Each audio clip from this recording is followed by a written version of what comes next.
risposte per me. La prima, rendere omaggio a chi ha sofferto.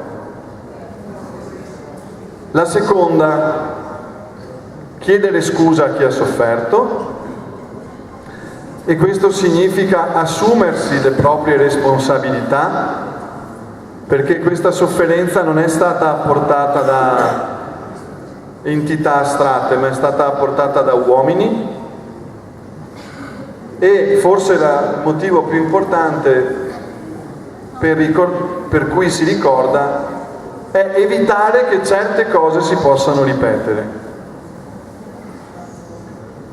La seconda domanda che mi sono posta è: per chi fare memoria? Intanto per riconoscere appunto questo omaggio a chi ha sofferto, siano essi stati ebrei, zingari, perseguitati politici, disabili, omosessuali, tutti coloro che erano diversi da quello che era stato pensato essere una tipologia di uomo o donna. Tutti quelli che si discostavano da quella tipologia fisicamente o da un punto di vista di pensiero hanno sofferto, e quindi per costoro bisogna fare memoria. Ma la memoria dobbiamo farla proprio per non ripetere, la dobbiamo fare per noi. Ciascuno di noi però dirà: ma noi non faremo mai cose simili. Guardate che se fossero stati interrogati all'epoca tutti i cittadini italiani, tedeschi, eccetera, ciascuno avrebbe risposto che nessuno avrebbe fatto cose simili, perché la Shoah è iniziata con vie legali. Le leggi razziali di cui quest'anno si è ricordato, insomma, l'80° anniversario, se si può definire anniversario, sono state leggi emanate da un Parlamento che più o meno aveva avuto una legittimità popolare, era stato eletto più o meno, non sempre con forme totalmente legittime, però quello che dobbiamo capire è che la legge che ha deciso che la signora Olga, i suoi genitori, dovessero essere da un giorno all'altro espulsi dalla scuola, che significa, facendo un paragone ad oggi, tutti quelli che hanno i capelli ricci da domani sono espulsi dalla scuola. Perché guardate che essere ebrei è una particolarità che non è definibile geneticamente,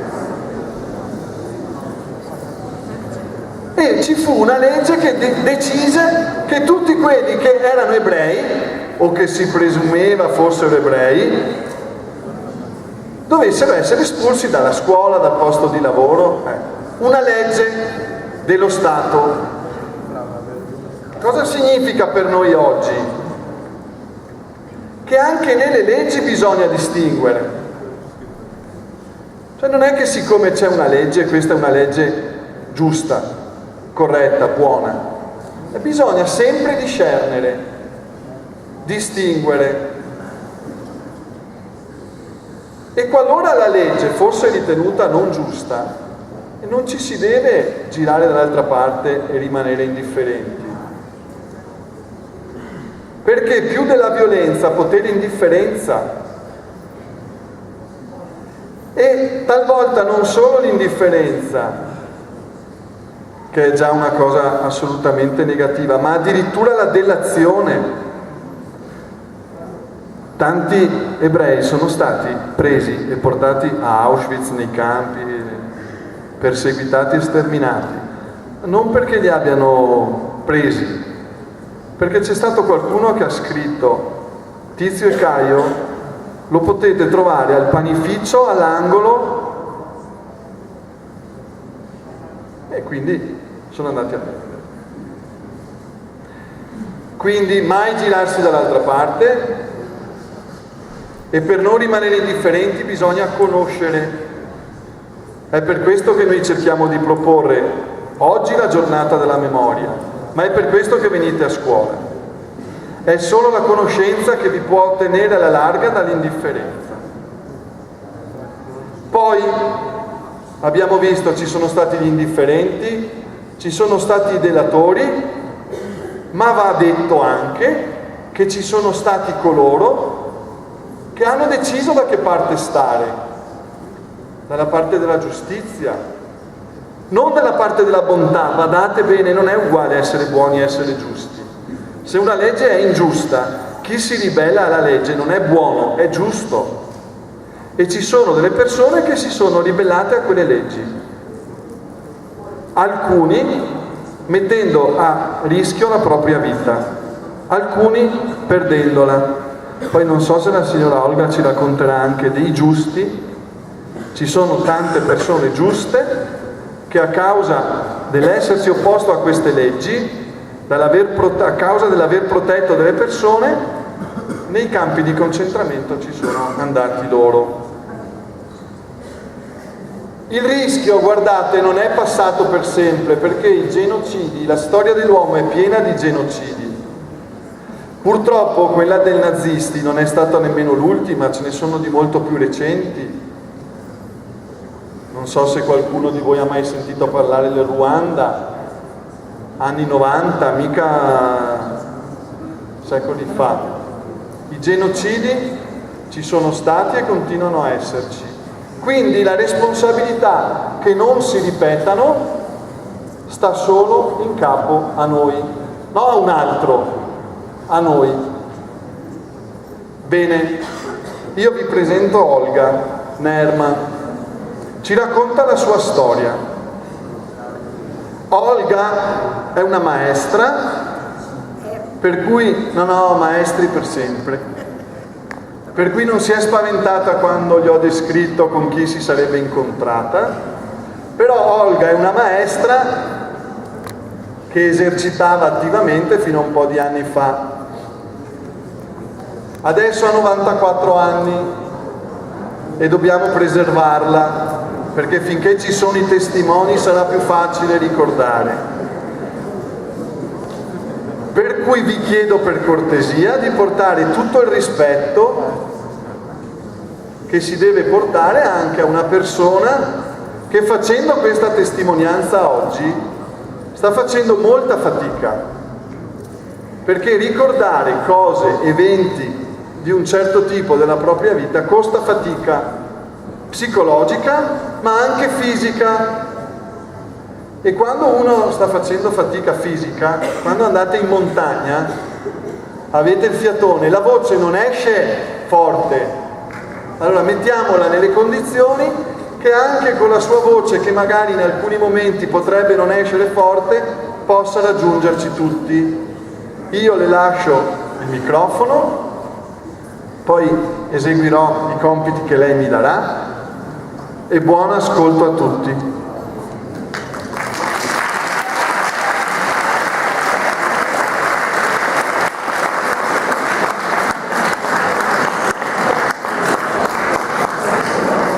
Intanto buongiorno a tutti ragazzi.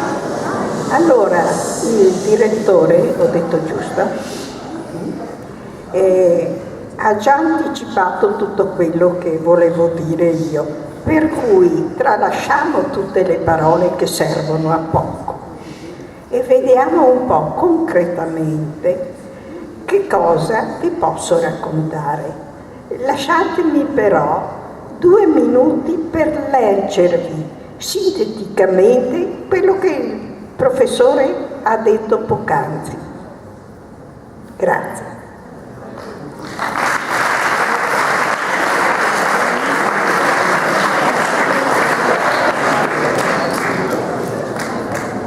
Con l'avvicinarsi del periodo delle giornate della memoria si riflette come ogni anno sulle tragedie della Shoah e delle persecuzioni razziali, temi purtroppo che non smettono di essere attuali.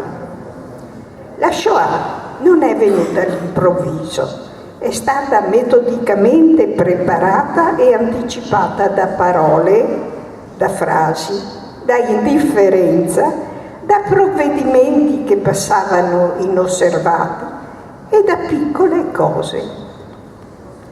I pericoli di questo nostro mondo violento d'oggi si presentano alle nuove generazioni, che siete voi, con un volto differente dal passato. I sintomi sono più subdoli e difficili da distinguersi, sembrano diversi da quelli di un tempo, ma hanno sempre lo stesso contenuto. La violenza stupida e ingiustificata verso le minoranze, verso coloro considerati diversi, verso gli indifesi, i deboli.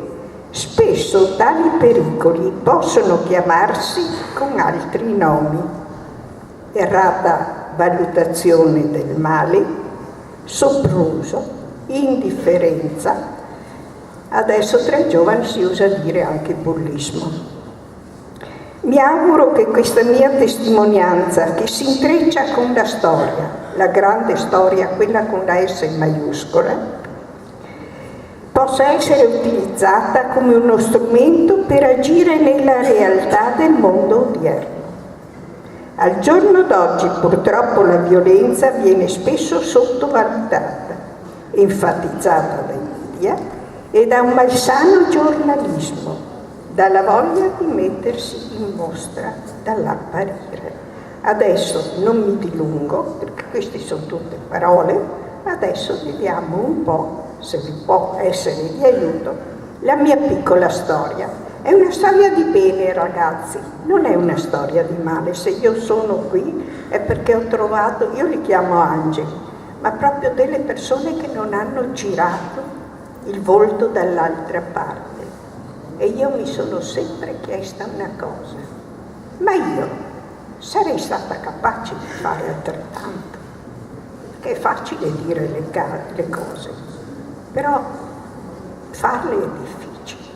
Ed ecco il racconto di chi non è stato indifferente. Io, permettete, quando dico clicco vuol dire di cambiare. Sì, perché questa.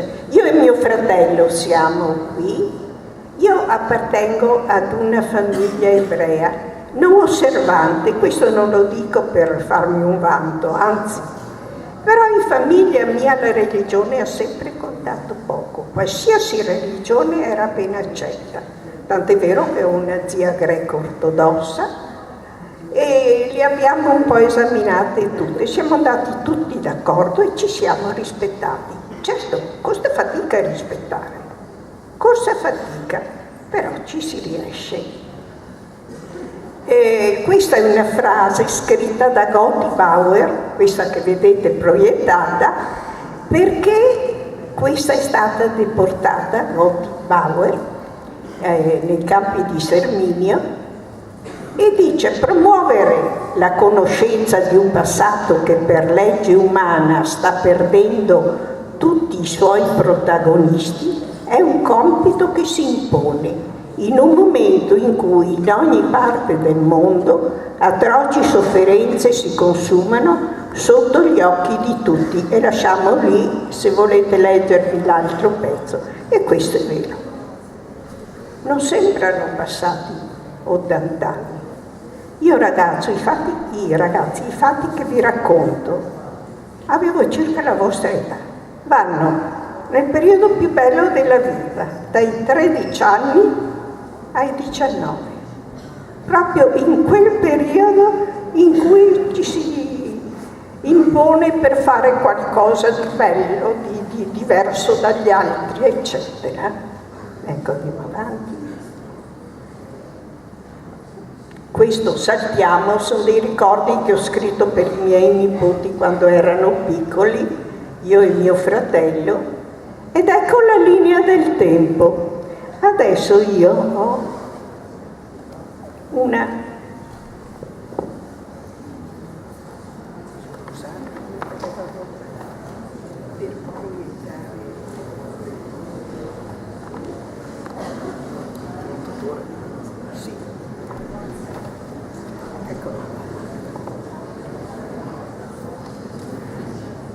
così possono vedere anche quelli che non sono in fondo. Se tu gentilmente, perché io data l'età tremo e non si capisce. Allora, vi parlo di un periodo che va dal 1922, vedete, ecco, al 1945. E osservate in così pochi anni, perché sono pochi, quante cose sono successe. Io sono nata sono nata nel 1925, quindi all'inizio della riga lì. E puntualizzeremo due cose. 1938 c'è il fascismo in Italia e sono venuti le leggi razziali. Avevo 13 anni. Come vi ha detto prima il professore, io non ho più potuto frequentare la scuola pubblica. Perché? Per il semplice fatto che ero ebrea. E proprio come ha detto il professore, la stessa domanda ci siamo fatti noi, come se uno dicesse i capelli ricci vengo mandata via da scuola. Siamo rimasti talmente increduli, veramente increduli. Non c'era solo questa legge, ce n'erano altre contro gli ebrei, ma quella che riguardava a me era proprio l'uscita dalla scuola. Io ho frequentato una scuola privata, senza valore legale, tenuta una scuola religiosa cattolica, e che cosa ho visto intorno a me? Ho visto gente che perdeva il posto, perché dalle scuole sono stati cacciati tutti i vari scalini, chiamiamo, allora si diceva bidello, al preside, al rettore di università, tutti si sono trovati senza posto. Ora, che cosa vuol dire non avere un posto? Voi avete mai provato a fare le spese, una spesuccia, e fare un bel sorriso, e dall'altra parte vi danno quello che avete chiesto, no? Che cosa dovete dare? I quattrini, è vero. Bene, questo che cosa significava la perdita di tanti posti? L'impoverimento della popolazione ebraica. Certo che c'erano dei ricchi, ci sono sempre stati, ma c'erano anche tanti poveri. E quello ha maggiormente impoverito le persone. Pensate che non potevamo più tenere la radio, allora non c'era la televisione, dovevamo consegnarla. I posti pubblici non potevamo più averli.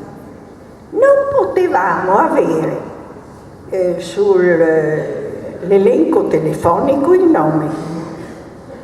Dovevamo cancellare il nome, anzi ce lo cancellavano. Non potevamo, per esempio, è una stupidaggine, ma guardate come hanno pensato a tutti i minimi particolari, e non l'hanno fatto da un giorno all'altro, lentamente, con provvedimenti subdoli. Più che leggi erano provvedimenti che passavano quasi inosservati, perché gli altri non si sono accorti. Tanto è vero che in Italia hanno detto voi avete avuto delle leggi razziali all'acqua di rose. Non è vero. Sono state presentate un po' all'italiana, diciamo, un po' alla volta, un provvedimento un giorno, un provvedimento all'altro, e dal 1938 tutti i ragazzi italiani ebrei hanno dovuto frequentare o delle scuole private oppure delle scuole tenute da ebrei, che però si potevano tenere in poche città.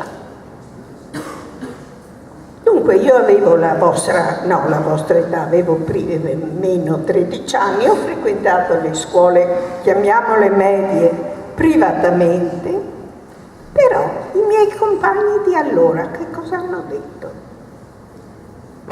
Cosa hanno detto? Io non so gli altri, io mi ricordo che all'epoca, 13 anni, sapete bene che pensieri strani si fanno a 13 anni, quando si è ancora così giovani.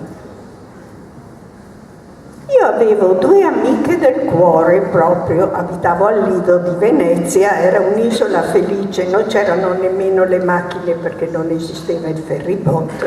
Vai avanti.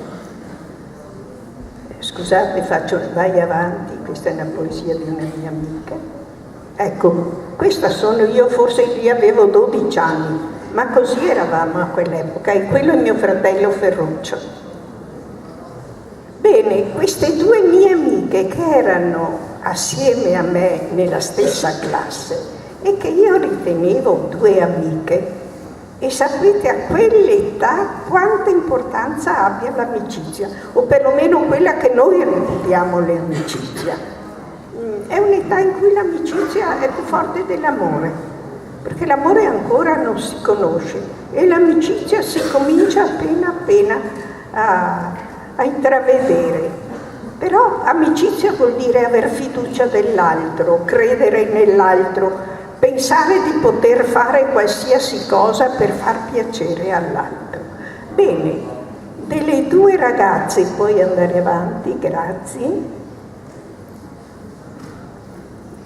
che erano appunto le mie amiche, ecco, torno indietro un momento, perché non sono nata vecchia, sapete ragazzi, sono nata come tutti voi, piccolina, e guardate, ecco, grazie. E la prima sono io e mia mamma, avevo pochi mesi, 1925, dopo sono cresciuta, 3 anni, un po' più avanti, e questi sono i membri della mia famiglia. Lì c'è mio fratello e mia mamma, ecco, vedete lì, ecco, grazie, ti fermi. Io sono vestita da piccola italiana. Perché? Perché prima delle leggi razziali, l'Italia, che era l'Italia fascista, era uno Stato totalitario, aveva i suoi lati positivi, i suoi lati negativi, molto, molto negativi per noi. Però, per esempio, i bambini, i ragazzi dovevano ogni sabato trovarsi alle adunate, vestirsi in quel modo, vedete, non io, ma tutte le ragazzine avevano la gonna nera, la camicetta bianca e qui 2 cerchietti con la M di Mussolini. Quel piccolino lì vicino a me è mio fratello che ha 4 anni meno di me ed era vestito come un piccolo militare. Si chiamavano i figli della lupa, avevano i pantaloni grigio-verde, la camicia nera e poi vedete che ha una fascia bianca, al centro della fascia bianca c'è una M di Mussolini. Si chiamavano figli della lupa, tanto è vero che mio fratello ripeteva sempre: sai mamma, io non sono mica figlio tuo, sono figlio della lupa, perché questo era il suo pensiero. Andiamo avanti. Ecco, questi sono i miei ricordi. Leggetela in fondo. I ricordi spesso non sono coordinati, accorrono alla memoria come flash. Si rammentano particolari precisi, quali i colori, gli odori, i rumori, l'abbigliamento indossato. Ed è vero. Adesso che io vi racconterò la mia storia, non ho in mente tutti i particolari, ci sono dei flash e poi è la mente nostra che unisce le varie cose. Ecco perché sono importanti gli storici e studiare la storia, perché gli storici hanno bisogno dei fatti, hanno bisogno di trovare i documenti, hanno bisogno delle ricerche d'archivio. I testimoni o quelli che raccontano no. Ricordano col cuore e basta. Possono fare errori, certo che possono fare errori. Storicamente non è importante, adesso si sta rivalutando un po' anche il testimone, ma è vero. Questa è la mia casa del Lido, vedete, io abitavo al primo piano, pensate d'estate si dormiva con le finestre aperte e la porta aperta. Si lasciava la bicicletta fuori di casa, non all'interno, ma non in giardino, proprio fuori, e nessuno la rubava. E lì, vedete quell'angolino con quella pianta, avevamo una radio noi al posto di quella pianta, che c'è stata levata. C'è stata tolta perché gli ebrei non potevano nemmeno avere una radio. Perché? Per paura che potessero ascoltare delle notizie di altri stati. Oddio, si sentivano più rumori che parole, ragazzi. C'era solo mio papà che si metteva lì vicino, a noi poi era proibito assolutamente ascoltarla. Andiamo avanti, grazie. Ecco le mie due amiche che vi raccontavo, Luigina e Liliana. Queste due mie amiche, ragazze, nessuna delle due mi ha chiesto: ma Olga, perché non vieni più a scuola? Hanno visto che non andavo più a scuola. Nessuna delle due. E perché? Un giorno ho sentito una che diceva all'altra: ah sì, non viene più a scuola perché è ebrea. Un dato di fatto. Non c'era niente di straordinario, non si sono nemmeno chiesti perché. Capite cosa fa un lavaggio del cervello? Tu non arrivi più a pensare in proprio, non arrivi nemmeno a chiederti: ma questa cosa è giusta o non è giusta? Io non sollecitavo domande, andavamo a fare le stesse biciclettate, abitavamo a 50 metri dal mare, andavamo al mare, però nessuna delle due mi ha mai chiesto niente. E vi assicuro che questa piccola cosa, all'età di 13 anni, ha inciso tanto, anche col passare degli anni. Anche col passare degli anni. Mi sembrava come che mi avessero tradito. Perlomeno informati di questo essere che hai vicino a te a scuola. E purtroppo sono dei piccoli dettagli che fanno male. Più magari di qualcosa di importante, grazie, andiamo avanti. Ecco, 1938, come dicevamo prima, le leggi razziali. Le leggi razziali sono state fatte solo per gli ebrei, ma non sono stati gli ebrei a dichiararsi tali, state attenti a questo. È stato lo Stato italiano che ha decretato chi era di razza ebraica, come si diceva una volta, e chi non lo era. È un fattore biologico, ha detto Mussolini, ed è stato considerato come tale.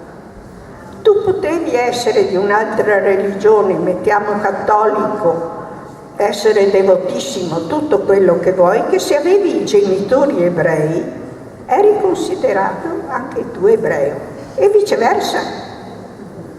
E viceversa.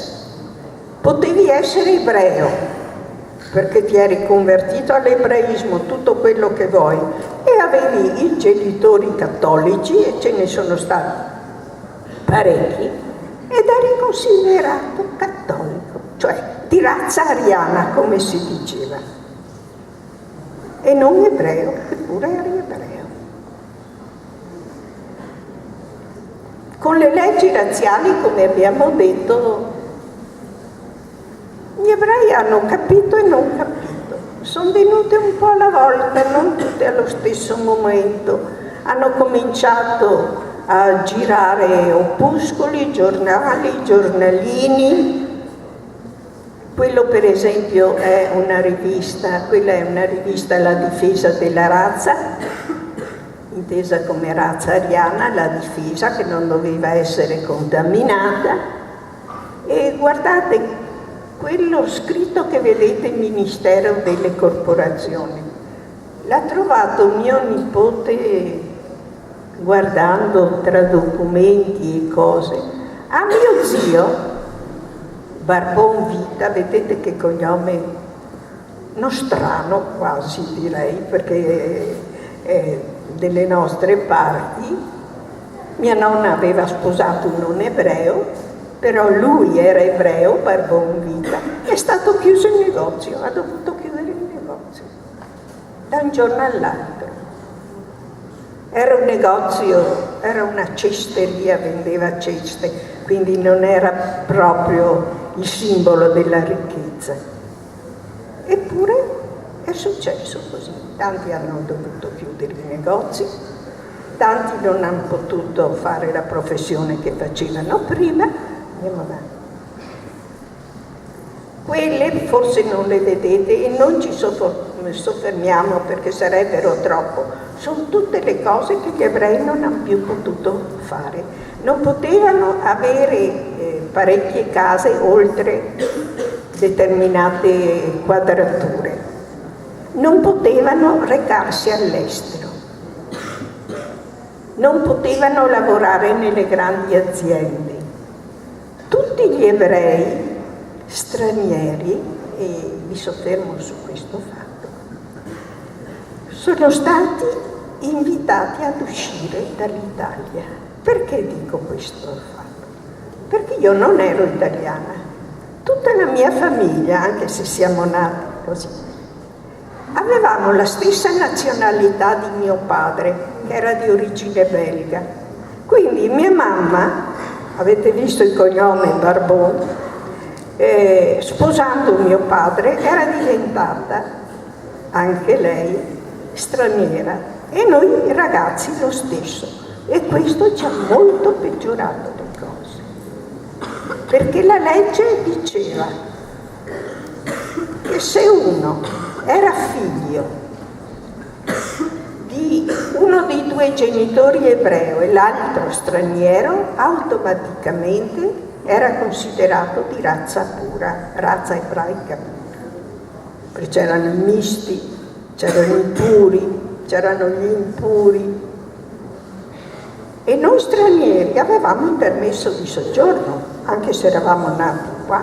Era un permesso di soggiorno che durava tutta la vita, i primi tempi.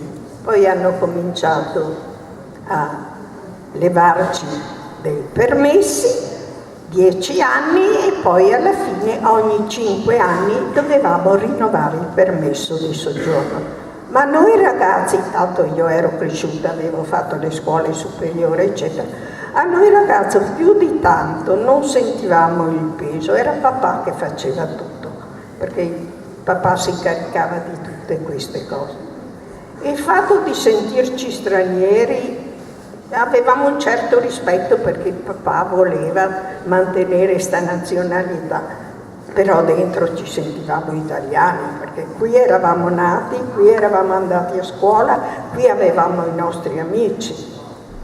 Però questo ci ha peggiorato le cose andando avanti. Arriva la guerra, ragazzi, 10 giugno 1940. Agli ebrei non è stato permesso nemmeno di fare il servizio militare. Potete immaginare i militari, invece italiani che lo dovevano fare, come potevano vedere gli ebrei. E li chiamavano parassiti, li nascondete. E dovevano capire che era lo Stato che aveva proibito agli ebrei di fare il servizio militare. In guerra con chi? A fianco della Germania. Tutta questa parte dopo, con la storia, ve la studiate, se volete, ma serve. Fino al 25 luglio del 1943, state attenti che qui cominciamo a avere delle date importanti.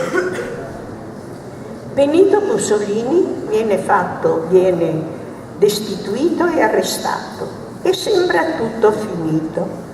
E io mi ricordo bene quel periodo. Ragazzi, non c'era più un fascista in Italia.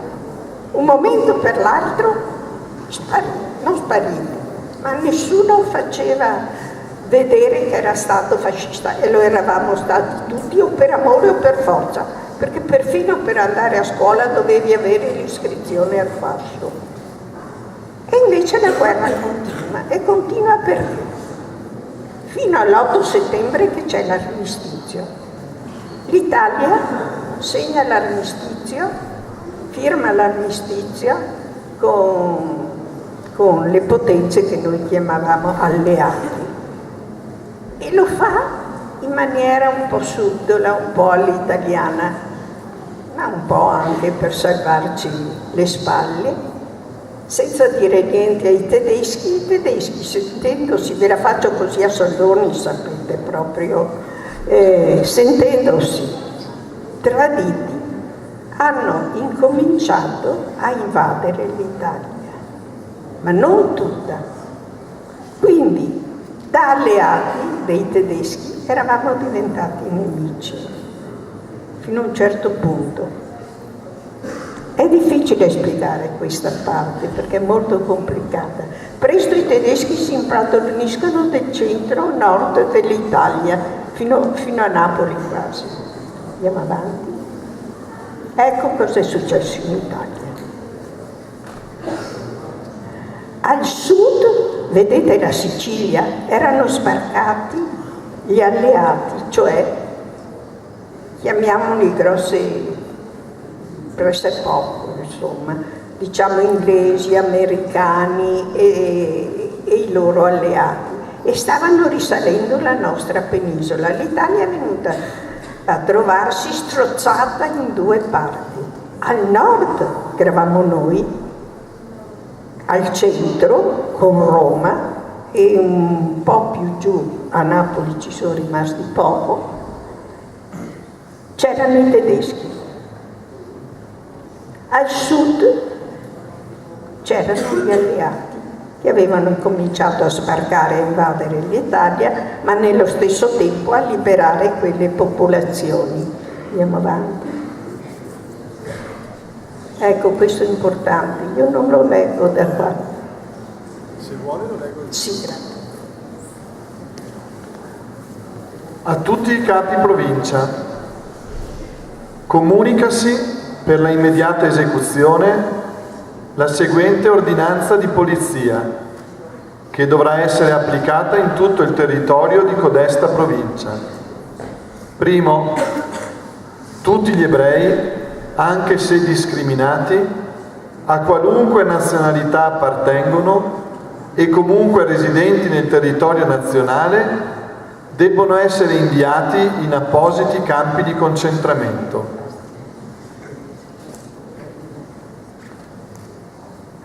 E finalmente, dopo l'8 settembre, io mi ricordo perfettamente quel giorno, ragazzi, non proprio l'8, sarà stato il 9. Al Lido abbiamo cominciato a vedere i primi automezzi tedeschi, perché avevano invaso tutta la nostra parte del Veneto, tutto il nord dell'Italia.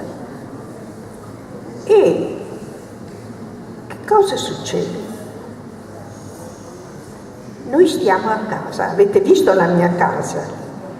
Noi siamo stati a casa fermi, perché papà ha detto non muovetevi, sta succedendo qualcosa di brutto. A un certo momento, era circa l'ora di pranzo, sarà stato il 9, il 10, io non mi ricordo la data esatta, sentiamo suonare il campanello, ma forte, sapete, e vediamo un signore in bicicletta, io lo chiamo il nostro primo angelo, una persona normalissima in bicicletta. Ha appoggiato la bicicletta al muretto di casa e è entrato. Papà ci fa così con la mano, mettetevi da parte, vado a vedere io. E noi sentiamo le voci di questo signore e la voce di mio papà. Il signore dice: signori Nerman, scappate, scappate subito perché siete nella lista. Noi non avevamo mai sentito parlare di una lista e non avevamo mai visto quell'uomo. Poi sentiamo la voce del papà che dice: ma signor, e lì io non ho capito se era il nome Ambrosio o Ambrogio o D'Ambrosio il cognome, qualcosa con Ambrosio c'era. Io la ringrazio, ma io non scappo. Mio papà era un uomo onesto, quadrato, ligio al dovere. Dice: io non ho fatto niente di male, ho sempre pagato le tasse, non ho pendenze giudiziarie, ho sempre mantenuto la mia famiglia, e perché dovrei fuggire? Ho il permesso di soggiorno aggiornatissimo, perché dovrei fuggire? Scusate, a voi se uno dice scappa, corri, vai via subito, cosa dite? Ma perché? Cosa ho fatto? A parte che non si sa dove andare, poi si farà pochi passi, faranno pochi passi, eccetera, ma... E papà è rientrato. Con papà non si parlava mai, sapete, era un uomo di poche parole.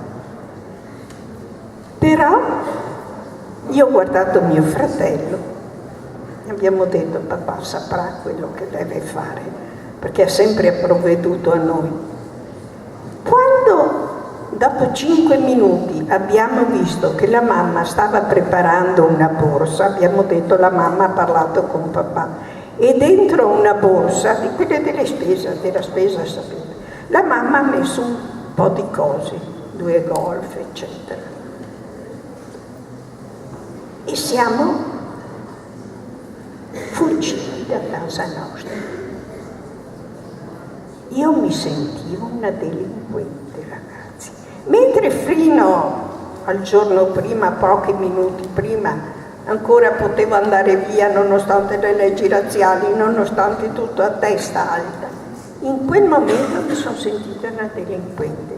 A testa bassa abbiamo chiuso la porta di casa, e perché i vicini non ci vedessero, perché avevamo paura che qualcuno facesse la spia, i famosi delatori, pensate che ogni ebreo era pagato, al delatore veniva dato 5.000 lire, 3.000 per una donna e 1.000 o 1.500 per un bambino. Quindi, e voleva dirsi quella volta con una cifra così comprarsi una casa. Siamo usciti. E dove andiamo? Con la paura delle retate, con la paura che ti prendessero, senza documenti falsi, perché papà non ha avuto la possibilità di farseli, e poi non è che trovassi tanta gente che potesse fare i documenti falsi. Non è come adesso, che in proporzione è quasi più facile. E siamo andati, sapete dove? Stando attenti al treno, che non ci prendessero, che non ci chiedessero i documenti, fino a un paese che si chiama Nervesa della Battaglia, che è qua in provincia di Treviso. E perché Nervesa della Battaglia? Perché lì c'era una mia zia di origine greca. Lei non era ebrea, era di religione greco-ortodossa, che ci ha dato alloggio, però state attenti, ha detto. I genitori suoi ci hanno dato alloggio. Papà ha detto: io cerco di scappare verso Roma, lui, di andare verso Roma. Come posso? Cercando di non farmi prendere. Là aveva suo fratello,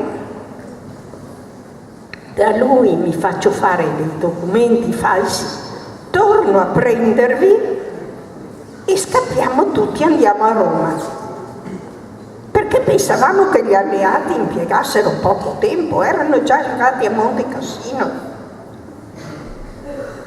E così ha fatto. Come poteva, prendendo i treni che c'erano, perché non erano certamente come ora, è andato via. Quando è tornato da Roma, non mi ha più trovato a Nervesa della Battaglia. Perché non mi ha più trovato?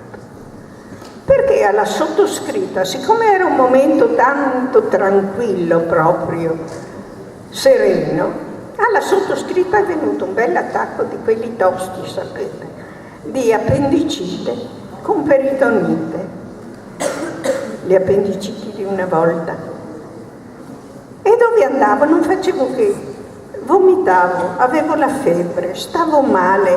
E dove mi portano? Dove vado? Allora il papà di questa mia zia che ha detto: a Montebelluna c'è un ospedale. cerchiamo di portarla lì. E col carrettino, proprio era un carretto, ragazzi, abbiamo fatto i chilometri che ci distanziavano da Montebelluna.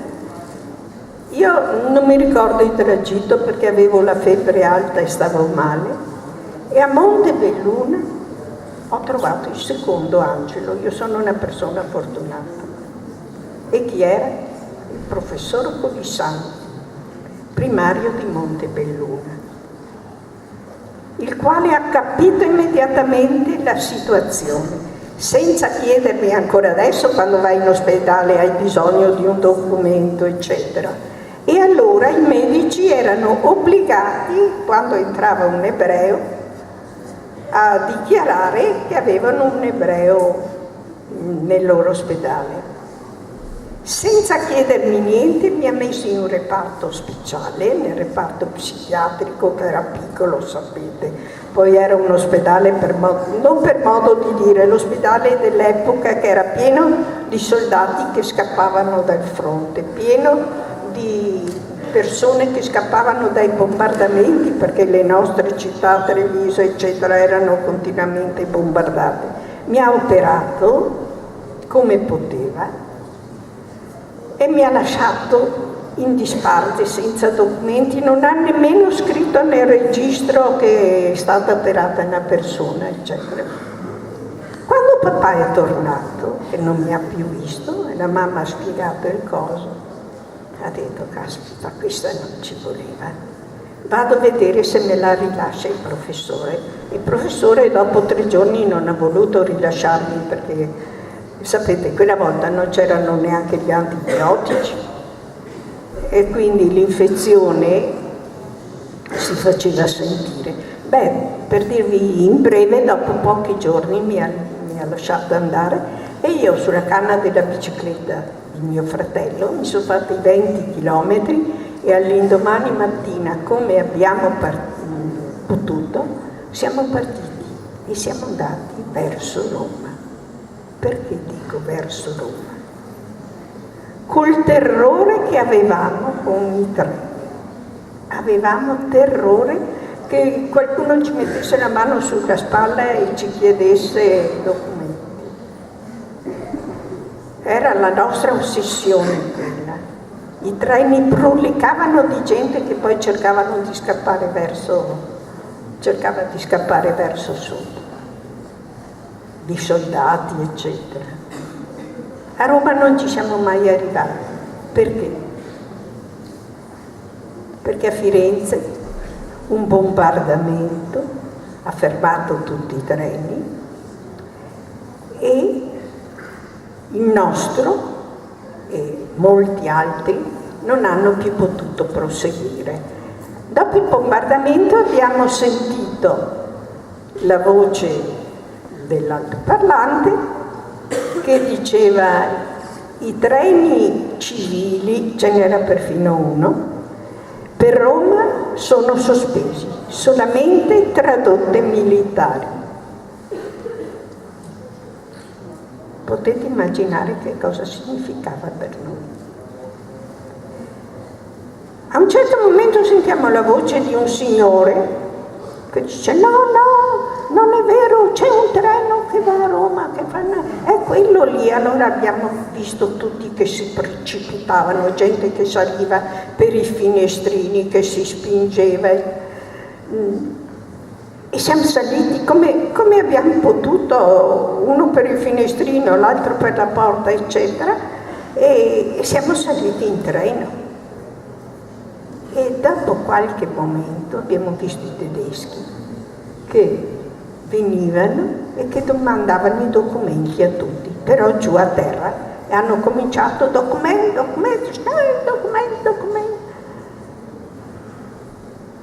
Io mi sono sentita morire adesso, ho detto cosa facciamo? E intanto, ragazzi, il treno è partito, un gran scossone, il treno è partito, dopo 5 minuti si è fermato. Io ho guardato, mi ricordo ancora gli occhi di mio fratello e abbiamo detto dai Ferruccio, io ho detto ce la facciamo, sembrava che Roma fosse chissà quale meta magnifica da raggiungere E invece quel treno, ragazzi, non ci ha portato a Roma, ci ha riportato al nord esattamente da dove eravamo partiti. E lì ho visto la disperazione di mio padre, che ha sempre provveduto alla famiglia, che ha cercato in tutti i modi di non farci pesare le leggi razziali, la mancanza di soldi, eccetera. E ho visto gli occhi di mio padre che dicevano: ma dove li porto queste creature mie? Dove le nascondo? Dove vado con loro? Cosa faccio? E una mia zia, quella stessa di Nerveso della Battaglia, ha detto: guarda che una parte dei fratelli di tua moglie sono scappati verso le montagne di Asiago. E così abbiamo fatto anche noi. E come abbiamo fatto? Forse si vede. Ecco, questo è il tentativo di fuga verso Firenze. Ecco. Abbiamo preso un trenino e siamo stati fortunati ogni volta perché documenti non ci venivano chiesti, e non dal controllore del treno, sapete, entravano i fascisti, entravano i tedeschi a chiederti i documenti, non avevano tante belle maniere se scoprivano che eri ebreo.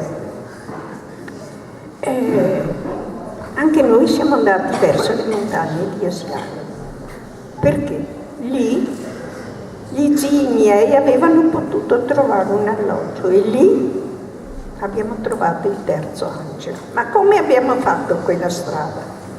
Da Bassano fino all'altopiano di Asiago a piedi.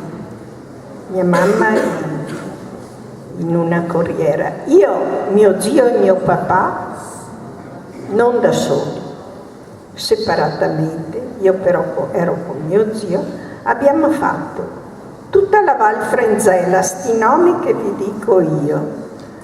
Li potete trovare benissimo sulla carta geografica, anche sul cellulare.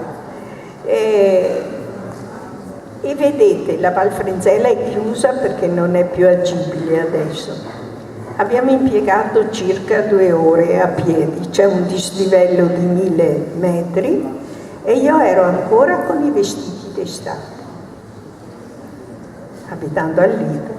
Solo le scarpe che mia zia, quella di Nervesa, ha detto: ma vai verso la montagna con quei sandali, avevo i sandali, e mi ha dato un paio di scarpe sue, solo che lei era un pezzo di donna e mi ha dato le sue scarpe che erano il 38-39, e io piccola, mi vedete, avevo il 36, però mi ha dato le scarpe con la gomma sotto in modo da affrontare la montagna. Abbiamo fatto tutta la prima parte e siamo arrivati, io con mio zio, il quale durante la strada mi ha detto: non parlare fino a che non siamo arrivati. Se credi, e non mi ha detto se non ce la fai, solamente se avessi osato pensare di non farcela, stai zitta. E mi ha detto, e me le ricordo sempre queste parole: canta quella canzoncina che ti cantavo quando eri piccola e che andavi verso la montagna. Era una canzoncina per segnare il passo, insomma.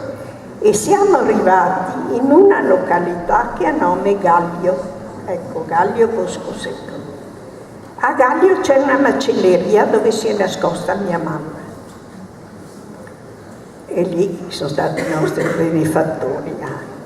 Mio zio ha incontrato un guardiaboschi, che evidentemente è stato messo in contatto da un suo conoscente, e quello è stato il terzo angelo, quello definitivo, che ci ha permesso di sopravvivere. Sto guardiaboschi che avrà fatto sì e no la terza elementare, ragazzi. Quindi vedete, non era questione né di cultura, la cultura c'entrava se era quella del cuore. Lui ha visto che c'era gente in pericolo, ci ha dato le chiavi di una malga. Sapete cos'è una malga? Una casera dove i contadini d'estate portano le mucche all'alpeggio per fare il formaggio d'Asiago. La casera era libera. Una casera che era a 1650 metri di altezza, persa fra i boschi. Ci siamo fatti tutta la strada a piedi come potevamo. A metà strada abbiamo trovato la neve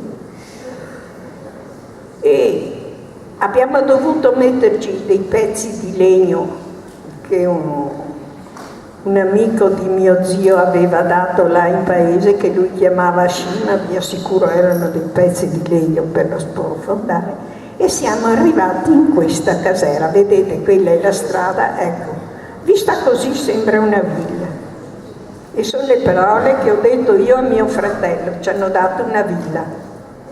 E il signor Costante Martello ci aveva avvertito però, aveva detto usate solo 2 stanze, se si potevano chiamare stanze, erano le stalle, era un fienile ma non c'era più niente, perché con la guerra non portavano più su lì.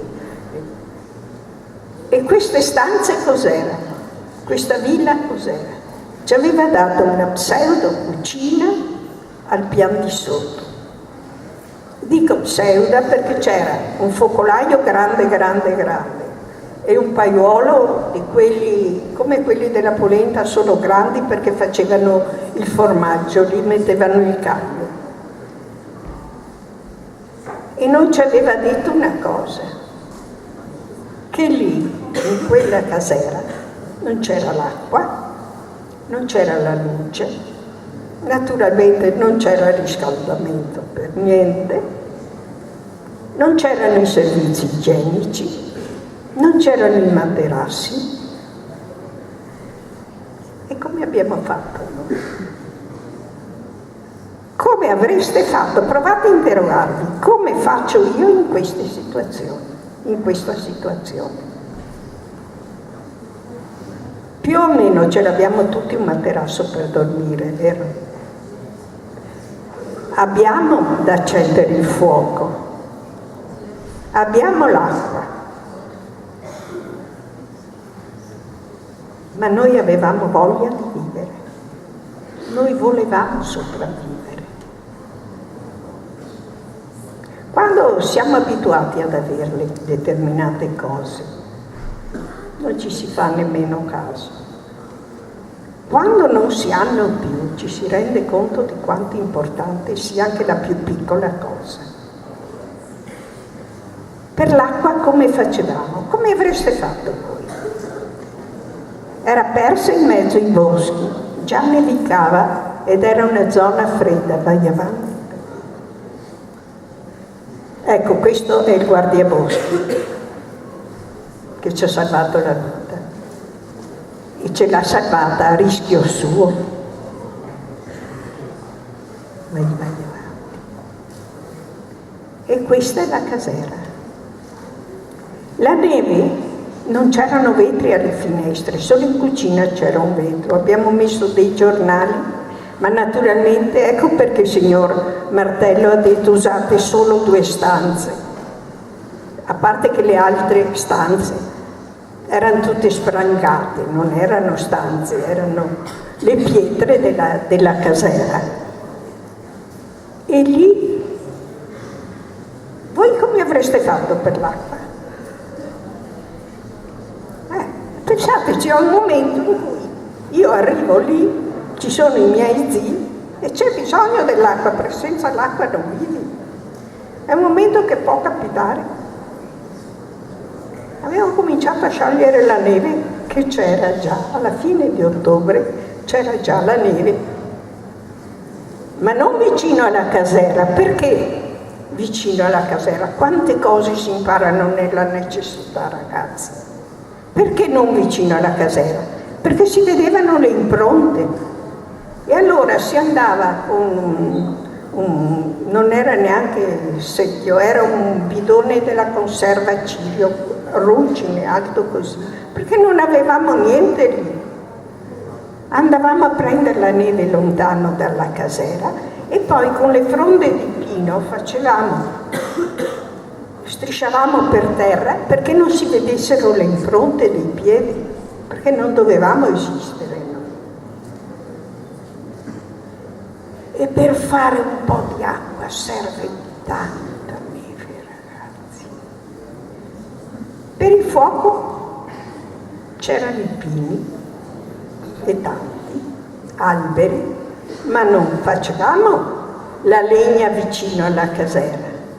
Andavamo lontano, alle volte camminando all'indietro e facendo così perché non si vedessero le tracce, e tagliavamo le fronde di pini o degli altri alberi, ma non quelle fresche, cercavamo quelle vecchie, perché chi se ne intende vede quando un albero è tagliato fresco, si vede.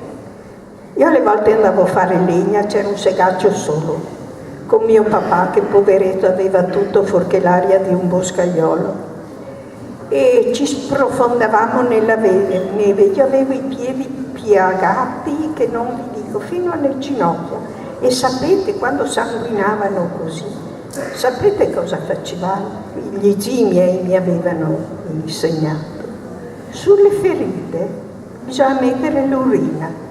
Non avevamo altro. Perché? Perché l'urina contiene ammoniaca, un po', e l'ammoniaca è un disinfettante, e con quello perlomeno non mi ha fatto infezione.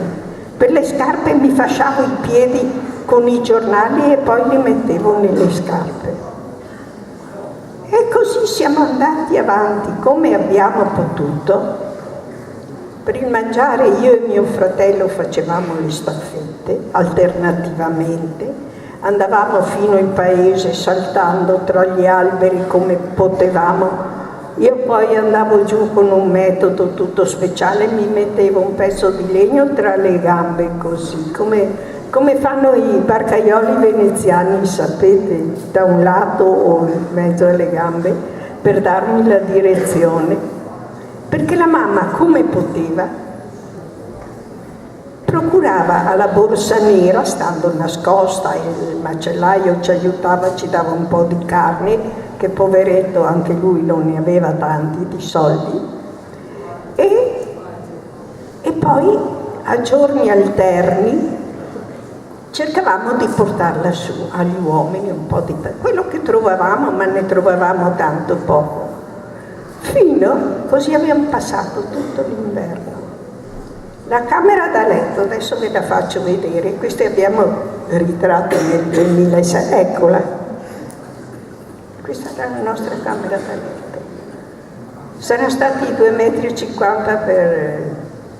per 2,50 quadrata per terra, vedete com'era. Quei vetri lì li hanno messi dopo, noi eravamo senza vetri.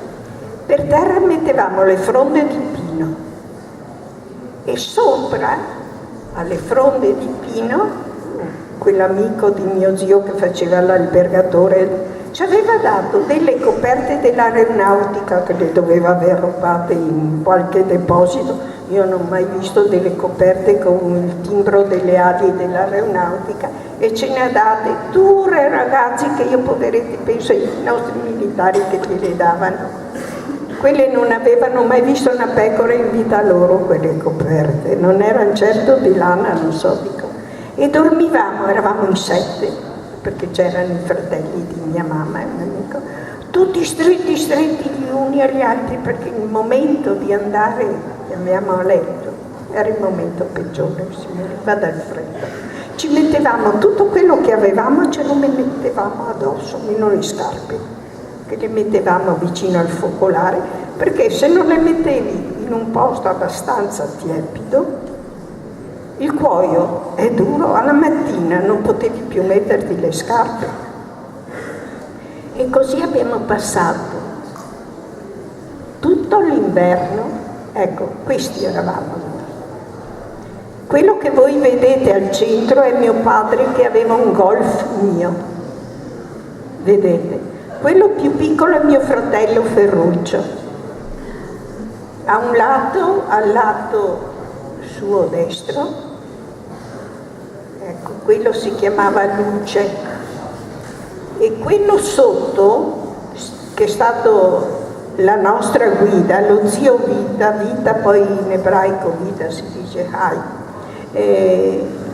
è quello che ci ha detto tante parole, però ci ha mantenuto sul morale.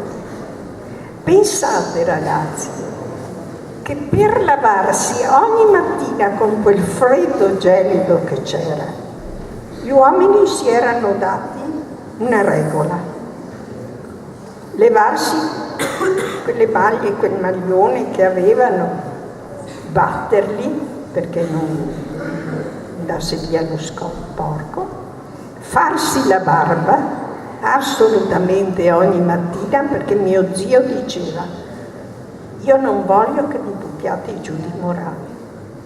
Una volta sola a me è successo, che era di notte, e ragazzi, dovevo andare al bagno ai servizi, i servizi non c'erano. E io ho chiesto a mio zio, faceva un freddo, guardate, 20 gradi sotto zero erano all'ordine del giorno fuori. E quando si arrivava tanto, ma tanto, sapete, in quella che noi chiamavamo cucina si arrivava a 3-4 gradi, ma tanto quando c'era il fuoco acceso. Poi quel po' di mangiare lo facevamo solo di notte, solo di sera, perché non si vedesse il fumo.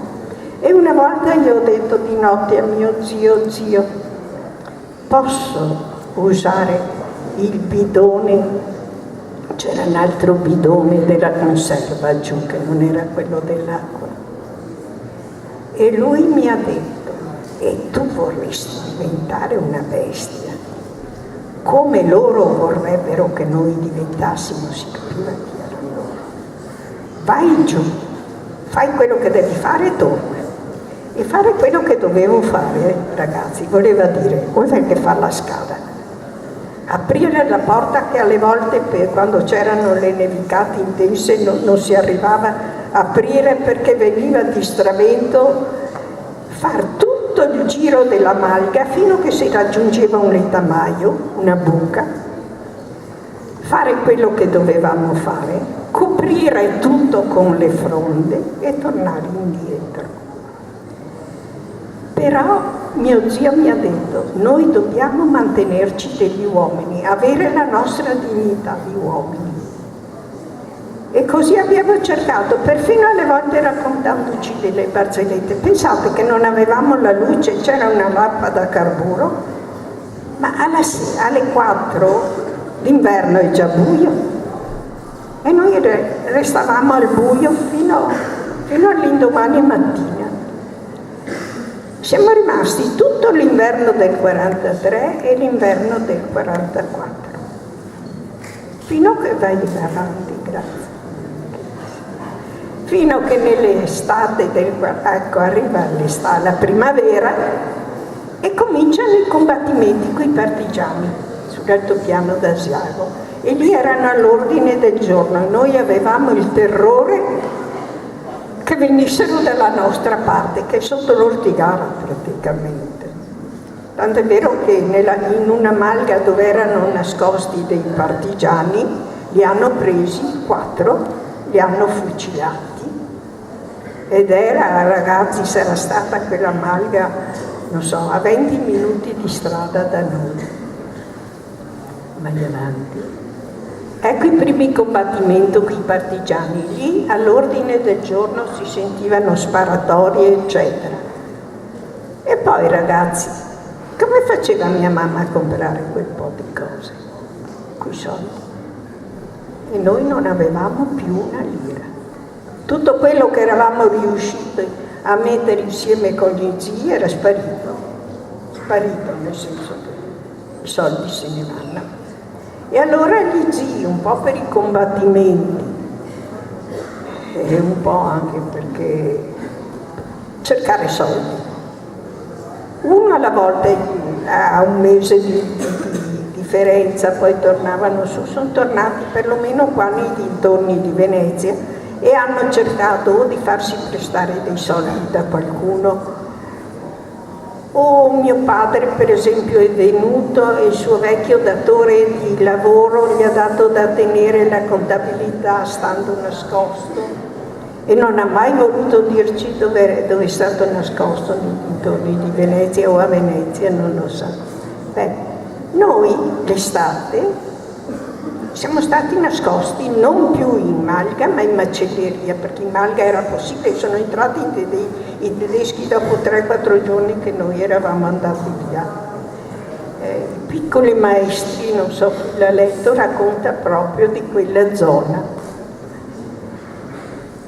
Io mi sono fatta d'estate, ragazzi, non dico tutte perché sono tante, ma tante camminate per i boschi di Gallio, di Asiago, le Melette, eccetera, in mezzo ai boschi di nascosto, per trovare che cosa? Alle volte facevo 8-10 ore per mezzo etto di formaggio, perché le malghe che erano aperte, tanti ti chiudevano la porta in faccia. E anche se davo loro dei soldi mi sentivo come una mendicante. E sapete, si diventa cattivi quando non c'è più da mangiare. Pensate che quando riuscivo a avere un po' di latte, lo davo a